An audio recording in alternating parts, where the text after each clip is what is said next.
নমস্কার বন্ধুরা, তোমাদের সকলকে ডেস্টিনেশন কি ইউটিউব চ্যানেলে স্বাগত। দেখো, রিসেন্টলি কলকাতা হাইকোর্ট পরীক্ষার যে এলডিএ পরীক্ষাটি ছিল সেই পরীক্ষাটি হয়েছে। তার জিকে প্রশ্ন নিয়ে আজকে আলোচনা করব। তো আজকের যে পিডিএফটি এটি আমি মিজানস ডায়েরি নামে একটি গ্রুপ থেকে পেয়েছি। এখান থেকেই আজকে আমরা আলোচনাটি করব। দেখো, এটার বাংলা ভার্সন পাওয়া যায়নি, তো ইংরেজি ভার্সনটা নিয়ে আলোচনা করব। প্রথমে দেখো যে প্রশ্নটি রয়েছে, হোয়ার ইজ দ্য প্যারা অলিম্পিক 2024 বিং হেল্ড, মানে 2024-এর প্যারা অলিম্পিক কোথায় হয়েছে? প্যারিসে হয়েছে। প্যারা অলিম্পিক এবং অলিম্পিক দুটাই প্যারিসে। এরপর দেখো, what is the purpose of task manager in window operating system, মানে উইন্ডোজের ক্ষেত্রে টাস্ক ম্যানেজারের কাজটা কি?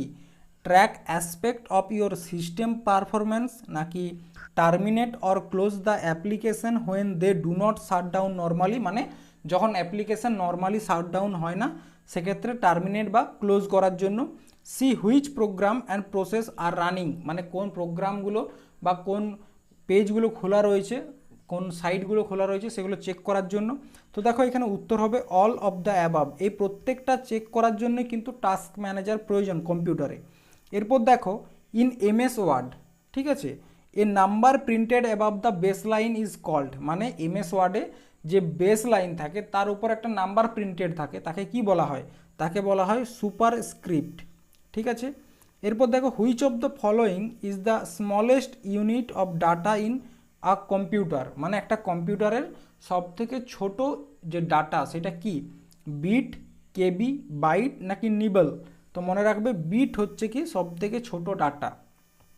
এরপর, which of the following is correct about hard water, hard ওয়াটারের ক্ষেত্রে কোনটি সঠিক?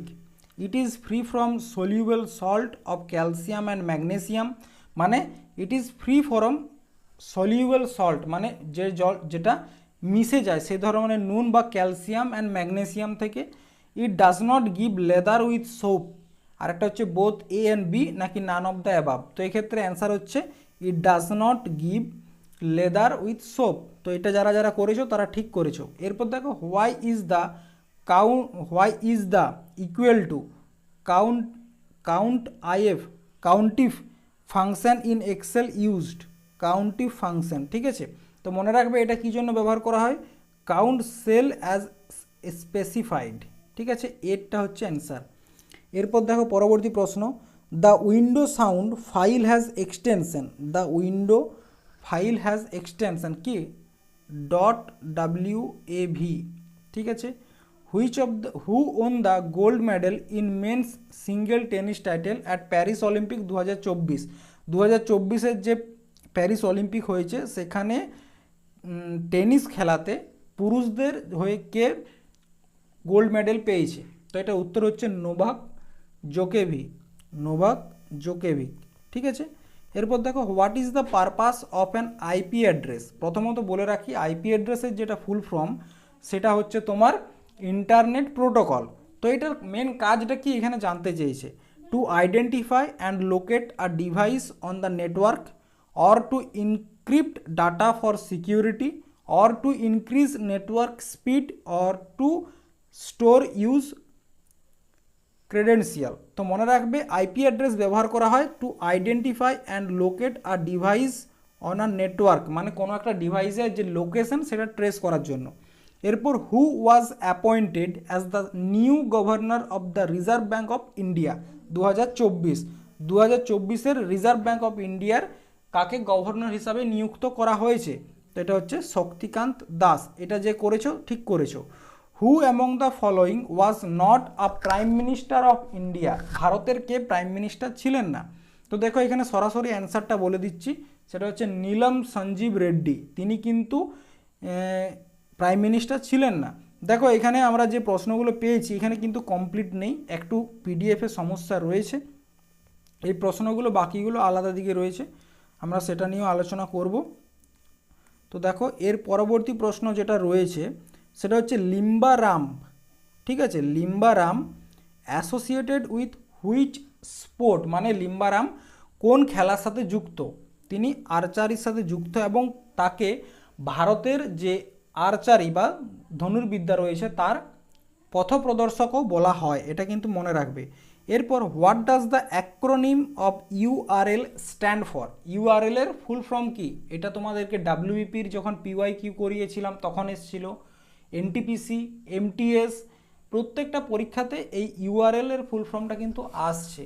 এবং এখানে তোমরা যদি আমার ক্লাসগুলো কেউ রেগুলার করে থাকো দেখতে পাবে এখানে অনেক প্রশ্ন আমি অলরেডি করিয়েছিলাম, ঠিক আছে। তো দেখো এটার অ্যান্সার কি? Uniform resource locator, universal resource locator, বা ইউনিফর্ম রেফারেন্স লোকেটার, বা ইউনিভার্সাল রেফারেন্স লোকেটার। তো এক্ষেত্রে উত্তর হচ্ছে ইউনিফর্ম রিসোর্স লোকেটার। এরপর দেখো in 2019 which popular singer was awarded Bharat Ratna award? Lata Mangeshkar, Asha Bhosle, Bhupen Hazarika, Manna Dey. 2019 সালে ভূপেন হাজারিকা, 2001 সালে Lata Mangeshkar. In which was the native country of Christopher Columbus? Christopher কলম্বাসের নেটিভ কান্ট্রি মানে যেখানে তিনি জন্মগ্রহণ করেছিলেন সেই দেশ কোনটি? ফ্রান্স, স্পেন, ইংল্যান্ড নাকি ইটালি? তো অ্যান্সার হবে ইটালি, ঠিক আছে। এরপর দেখো, সরি কোন দিকে চলে গেল, এই তো, which legislative code does the ভারতীয় নাগরিক সুরক্ষা সংহিতা 2023 রিপ্লেস? মানে কোন প্রসিজারটা বা কোন কোডটা নাম পরিবর্তন করে ভারতীয় নাগরিক সুরক্ষা সংহিতা করা হয়েছে? তো এটা অ্যান্সার হচ্ছে কোড অফ ক্রিমিনাল প্রসিজার 1973। এরপর Pascal is the unit for? Pascal কিসের একক? এটা সকলেই জানো, প্রেসারের একক পাস্কাল। পরবর্তী প্রশ্ন দেখো কি রয়েছে, হলদিঘাটি ইজ অ্যাসোসিয়েটেড উইথ হুম? হলদিঘাটি কার সাথে যুক্ত? এটা খুব সহজেই বলতে পারবে, মহারানা প্রতাপের সাথে যুক্ত হলদিঘাটির যুদ্ধ। এরপর মনে রাখবে তোমরা এখানে একটা কমেন্টে উত্তরটা আমাকে জানাও যে হলদিঘাটির যুদ্ধ কার কার মধ্যে হয়েছিল এবং কত সালে হয়েছিল। এরপর what type of malware is design to spread from one computer to another often without the users knowledge? এক্ষেত্রে উত্তর হচ্ছে ওয়ার্ম, ঠিক আছে। তারপর which of the following, which of this is not an mammal? মানে কোনটি স্তন্যপায়ী নয়? ডলফিন, ব্যাট মানে হচ্ছে বাদুড়, এলিফ্যান্ট, হাতি নাকি পেঙ্গুইন? তো স্তন্যপায়ী প্রাণী নয়, সেটা হচ্ছে পেঙ্গুইন। পেঙ্গুইন কিন্তু স্তন্যপায়ী প্রাণী নয়, এটা মনে রাখবে, ঠিক আছে। এরপর দেখো পরবর্তী প্রশ্ন, which layer of atmosphere lies above the troposphere? ট্রপোস্ফিয়ারের উপরের স্তরকে কি বলা হয়? ট্রপোস্ফিয়ার। তারপর হচ্ছে স্ট্র্যাটোস্ফিয়ার। তাহলে স্ট্র্যাটোস্ফিয়ার উত্তর। জিকের প্রশ্ন কিন্তু খুব একটা টাফ আসেনি, কম্পিউটার থেকে কিছু একটা প্রশ্ন এক দুটা মানে একটু ডিটেলসে এসেছে, তো আশা করি প্রশ্ন লেভেল তোমরা বুঝতে পারছো। এরপর দেখো, which article of the Indian constitution is doctor B R. Ambedkar called the heart and soul of the Indian constitution? মানে ভারতের সংবিধানের কোন আর্টিকেলকে ডক্টর বি.আর. আম্বেদকর ভারতের সংবিধানের আত্মা ও হৃদয় বলেছেন? আর্টিকেল 14, আর্টিকেল 19, আর্টিকেল 356 নাকি আর্টিকেল 32? তো আর্টিকেল 32কে তিনি কি বলেছিলেন? হৃদয় বা আত্মা। এখানে কি নিয়ে আলোচনা করা হয়েছে? কনস্টিটিউশনাল রেমেডিজ, ঠিক আছে। এরপর দেখো, what is the name of the theoretical framework proposed by Stephen Hawking that describe the evolution of universe from Big Bang theory? ঠিক আছে, তাহলে স্টিফেন হকিংসের যে থিওরিটিক্যাল ফ্রেমওয়ার্ক ছিল তার নাম কি? Theory of relativity, theory of relativity তো আইনস্টাইনের, quantum mechanics, black hole theory নাকি সিঙ্গুলারিটি থিওরি? তো অ্যান্সার হচ্ছে সিঙ্গুলারিটি থিওরি। এরপর দেখো লাস্ট প্রশ্ন জিকের যেটা ছিল, the green planet in the solar system is Mars, Uranus, Venus নাকি আর্থ? তো গ্রিন প্ল্যানেট বা সবুজ গ্রহ বলা হয় ইউরেনাসকে, ব্লু গ্রহ বলা হয় পৃথিবীকে। কি বলা হয়? ব্লু গ্রহ। এবং মঙ্গলকে কি বলা হয় সেটা তোমরা কমেন্টে জানাও, ঠিক আছে।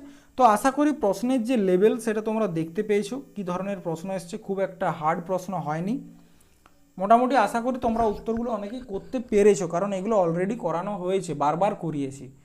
তো দেখো এরপর কেমন কতগুলো তোমরা করতে পেরেছো একটু কমেন্টে জানাও যে তোমার কতগুলো ঠিক হয়েছে বা কতগুলো ভুল হয়েছে অ্যানালাইসিসটা দেখার পর। তো আজকে এই পর্যন্তই, থ্যাংক ইউ, ধন্যবাদ, জয় হিন্দ।